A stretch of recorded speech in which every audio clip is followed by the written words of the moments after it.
दोस्तों नमस्ते। वीडियो के आरंभ में मैं आपको कुछ वीडियो के अंश दिखाने जा रहा हूं। जरूर देख लीजिएगा क्योंकि इसको देखना आवश्यक है और देखने से भी ज्यादा सुनना आवश्यक है, क्योंकि इस वीडियो में एक व्यक्ति प्रधानमंत्री नरेंद्र मोदी पर बड़े ही अभद्र शब्दों के साथ टिप्पणी कर रहा है।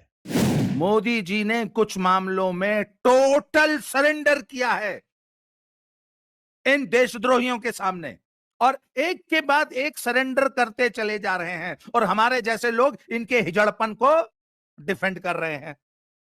देखिए कब तक डिफेंड करते हैं। ये बहुत बड़े शेर हैं।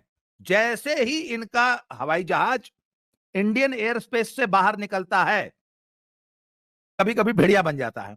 तो मोदी जी भी वही हैं, असल में तो वही हैं, लिपस्टिक लगा के ब्लाउज के नीचे पफ लगा के, असल में वो हैं।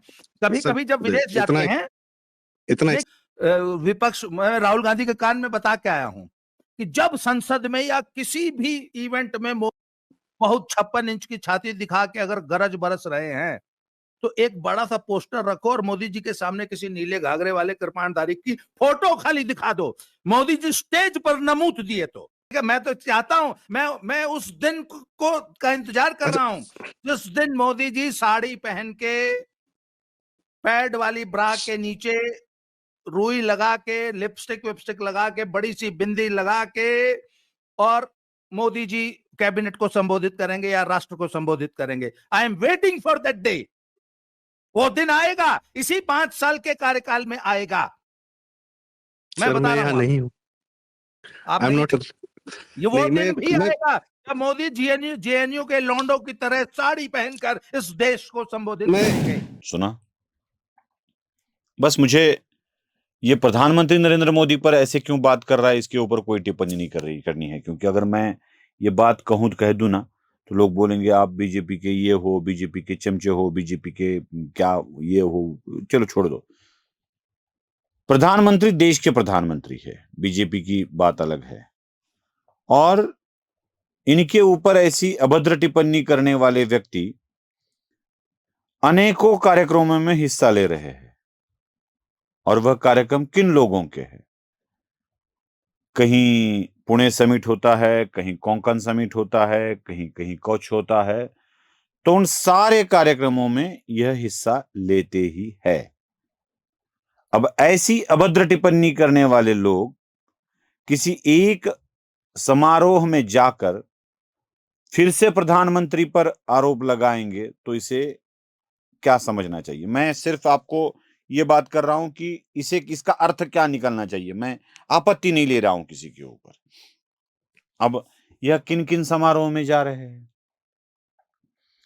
ये उसी समारोह में जा रहे हैं जो इससे पहले भारतीय जनता पार्टी की तरफदारी करते थे। 2014 से आगे 26 तक, 25 के खत्म होते होते 14 से 25, 11 साल एक तप भी यह अपना हिंदुत्व का तप पूरा नहीं कर पाए। लगातार हिंदुत्व, भारतीय जनता पार्टी, मोदी इसकी तरफदारी करते आए थे।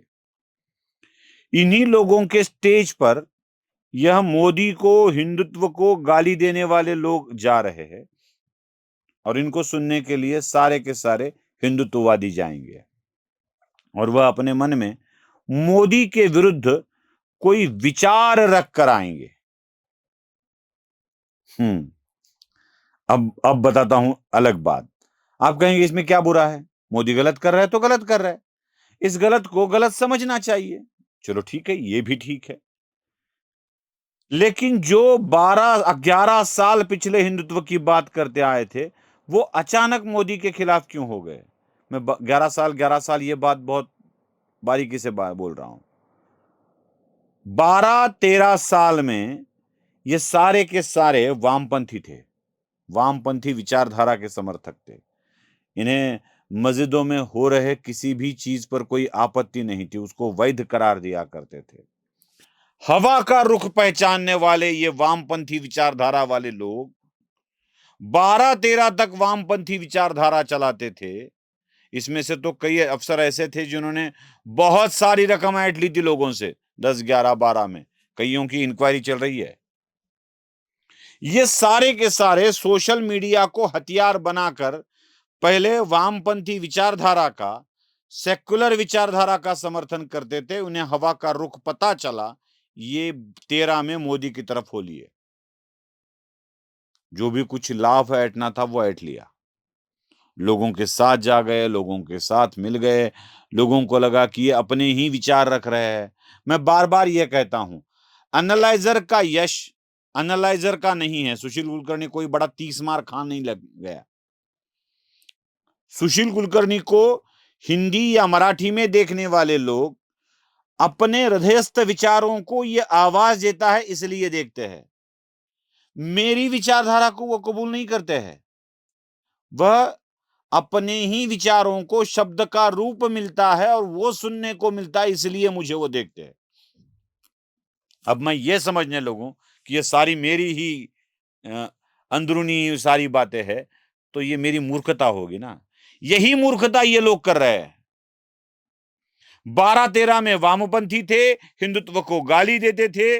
13-14 के बाद ये हिंदुत्ववादी हो गए।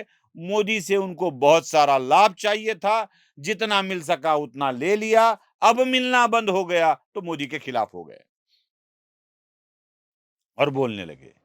ऐसी ही विखारी विचारधारा रखने वाले लोगों को अपने स्टेज पर बुलाकर उनकी बातें सुनाने लगे हैं हम सबको, जो हिंदुत्व की विचारधारा लेकर बैठे हैं।